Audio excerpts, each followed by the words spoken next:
Shalom, salam damai, salam kasih dalam Yesus Kristus Tuhan kita. Saya berharap Anda semua dalam keadaan sehat dan penuh pengharapan di dalam Tuhan kita Yesus Kristus. Saudara, untuk tinggal dan hidup dalam kerajaan Tuhan yang tak tergoncangkan, Tuhan benar-benar mau kita mempelajari sesuatu pada hari ini. Nah, sebelum itu, mari kita dengar sebuah cerita ilustrasi ini. Suatu hari, keledai milik seorang petani jatuh ke dalam sebuah perigi. Keledai itu menangis memilukan selama berjam-jam, sementara si petani memikirkan apa yang harus dilakukannya. Akhirnya si petani memutuskan bahwa keledai itu sudah tua dan perigi juga perlu ditimbun karena berbahaya. Jadi tidak guna juga untuk menolong si keledai. Lalu petani itu mengajak orang-orang kampung untuk datang membantunya. Mereka membawa skup dan mulai menyekup tanah ke dalam perigi tersebut. Ketika si keledai menyadari apa yang sedang terjadi, keledai itu menangis penuh kengerian. Namun, dengan tiba-tiba, semua orang takjub karena si keledai tiba-tiba diam. Kemudian si petani melihat ke dalam perigi, lalu tercengang dengan apa yang dilihatnya. Saudara, walaupun belakang keledai itu ditimpa berskup-skup tanah dan kotoran, si keledai melakukan sesuatu yang menakjubkan. Ia menggoncang-goncangkan badannya agar tanah yang menimpa badannya turun ke bawah. Lalu keledai itu menaiki tanah itu. Nah, sementara si petani dan orang-orang kampung terus menuangkan tanah kotor ke atas keledai itu, si keledai juga terus menggoncang-goncangkan badannya, lalu menginjak tanah itu sebagai pijakan untuk ia melangkah naik ke atas. Nah, tiba-tiba semua orang terpesona ketika melihat si keledai melompat keluar ke tepi perigi dan melarikan diri. Nah, saudara, mungkin kehidupan ini terus saja menuangkan tanah dan kotoran kepadamu. Cara untuk keluar dari perigi, yaitu kesedihan, masalah-masalah, atau penderitaan adalah dengan menggoncangkan segala tanah dan kotoran dari diri kita dan melangkah naik dari masalah kita dengan menggunakan hal-hal tersebut sebagai pijakan atau tangga untuk kita naik ke atas. Saudara-saudari yang saya kasih, dalam hidup ini ada tangga-tangga yang harus menjadi pijakan untuk kita naik ke kerajaan Tuhan yang tak tergoncangkan. Karena itu, tema khusus untuk kita kali ini adalah tangga menuju kekekalan. Mari kita belajar dari apa kata firman ini, yaitu yang terdapat di dalam 2 Tesalonika pasal 1 ayat 4 hingga yang kelima. Sehingga dalam jemaat-jemaat Tuhan kami sendiri bermegah tentang kamu karena ketabahanmu dan imanmu dalam segala penganiayaan dan penindasan yang kamu derita. Suatu bukti tentang adilnya penghakiman Tuhan yang menyatakan bahwa kamu layak menjadi warga kerajaan Tuhan, kamu yang sekarang menderita karena kerajaan itu. Saudara, Tuhan benar-benar mau kita belajar sesuatu dari hal-hal ini, yang mana ianya menjadi salah satu tangga menuju kekekalan dan untuk melayakkan kita menjadi warga kerajaan Tuhan. Hal ini juga menjadi salah satu sebab yang seringkali membuat manusia mencari dan melekat kepada Tuhan, yaitu melalui penderitaan. Penderitaan adalah segala sesuatu yang menyakitkan dan mengganggu. Dalam rancangannya, yaitu rancangan Tuhan, penderitaan adalah sesuatu yang menuntut kita supaya berpikir. Penderitaan adalah alat yang dipakai Tuhan untuk membuat kita menjadi peka dan yang dipakai Tuhan untuk mencapai maksudnya dalam hidup kita yang tidak dapat terjadi melainkan melalui pencobaan dan melalui keadaan yang tidak menyenangkan. Saudara, mungkin Anda tertanya-tanya, mengapa harus menderita? Jawaban daripada saya, karena kesenangan dan kenyamanan itu berbahaya. Mengapa saya katakan kesenangan dan kenyamanan itu berbahaya? Nah, mari kita dengar cerita ilustrasi ini. ada seekor monyet yang sedang bermain-main melompat dari satu pohon ke pohon yang lain. Tiba-tiba muncullah ada 3 oknum yang sangat berkuasa di bumi. Dan oknum itu berkata, "Mari kita bertanding menjatuhkan monyet ini. Siapa yang menjatuhkan monyet itu, dialah yang paling berkuasa."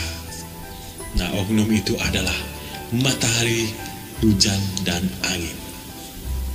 Maka mulailah sang matahari menyinari monyet itu dengan panasnya, sehingga monyet ini berpeluh-peluh.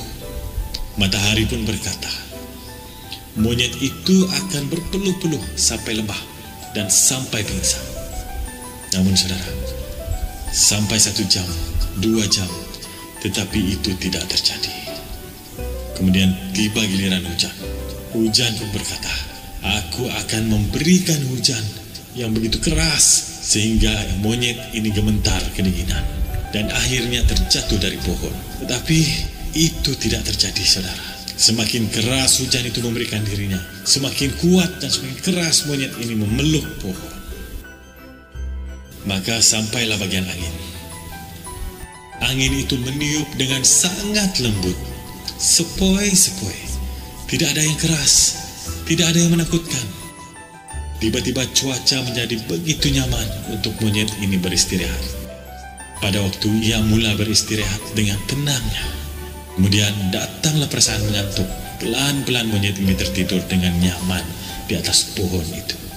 Dan pada waktu monyet ini sedang nyenyak tidur, saudara, maka angin itu mulai meniupkan anginnya dengan begitu kuatnya, begitu kencangnya, sehingga membuatkan monyet ini terjatuh dari pohon. Saudara, itulah kehidupan. Seringkali kita leka akan hal-hal yang menyenangkan, leka akan hal-hal yang nyaman, saudara. Tetapi ingat, dalam kesenangan dan kenyamananlah banyak membuat orang mudah jatuh dalam berbagai-bagai duka, sehingga mengeret orang dalam pelanggaran-pelanggaran dosa. Ada 3 hal yang ingin saya kongsikan mengapa harus menderita. Yang pertama adalah penderitaan adalah ujian, yaitu membuktikan siapa kita. Mari kita lihat dengan ringkas apa yang dimaksudkan dengan penderitaan. Penderitaan adalah sesuatu yang membuktikan kualitas iman seseorang. Ujian dalam bahasa Yunani, peresmos, yang bermaksud meneliti, menguji, dan membuktikan sifat atau integriti seseorang. Dokimazo yang berarti diuji, membuktikan dengan diuji seperti menguji emas. 1 Petrus 1 ayat 6-7. Bergembiralah akan hal itu, sekalipun sekarang ini kamu seketika harus berduka cita oleh berbagai-bagai pencobaan.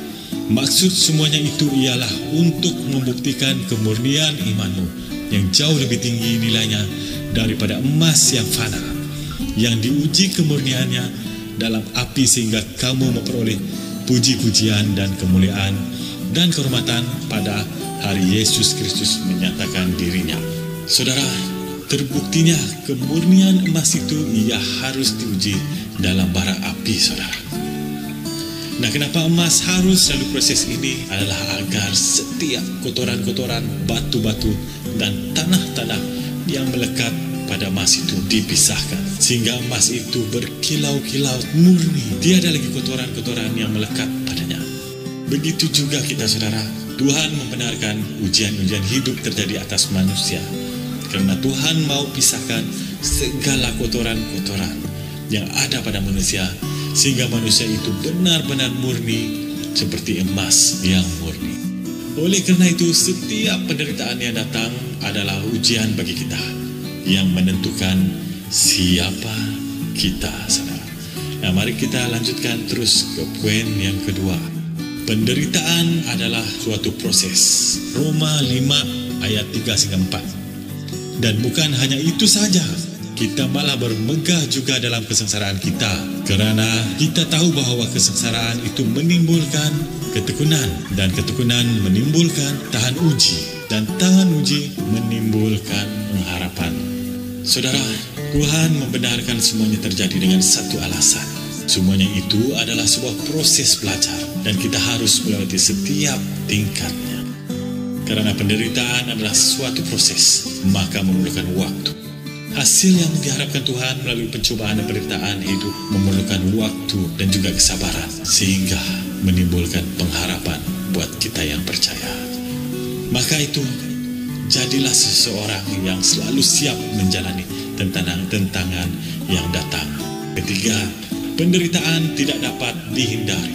1 Tesalonika pasal 3 ayat yang ketiga. Supaya jangan ada orang yang goyang imannya karena kesusahan-kesusahan ini. Kamu sendiri tahu bahwa kita ditentukan untuk itu. Saudara, ketahuilah tiada siapapun yang tidak pernah ada waktu-waktu kesusahannya, waktu-waktu penderitaannya, saudara. Saya percaya semua kita pernah laluinya. Malah Yesus sendiri tidak menghindari waktu-waktu penderitaannya. Sememangnya, kalau boleh dijauhkan segala penderitaan, namun ada maksud dan tujuan Tuhan bagi kita, maka penderitaan harus kita jalani. Cuma Tuhan yang saya kasihi, hidup ini tidak selalunya seperti yang kamu mau. Hal baik dan buruk terjadi selalu. Namun semuanya itu diaturkan Tuhan dengan sebuah akhir yang indah. Ingat, penderitaan bukan musuh yang harus kita hindari. Penderitaan adalah salah satu tangga untuk kita menuju kekekalan. Maka itu, setiap kali penderitaan itu datang, ingatlah akan ketiga-tiga hal ini, yaitu pertama, penderitaan adalah ujian yang membuktikan siapa kita. Yang kedua, penderitaan adalah suatu proses. Dan yang ketiga, penderitaan tidak dapat dihindari. Tuhan Yesus memberkati.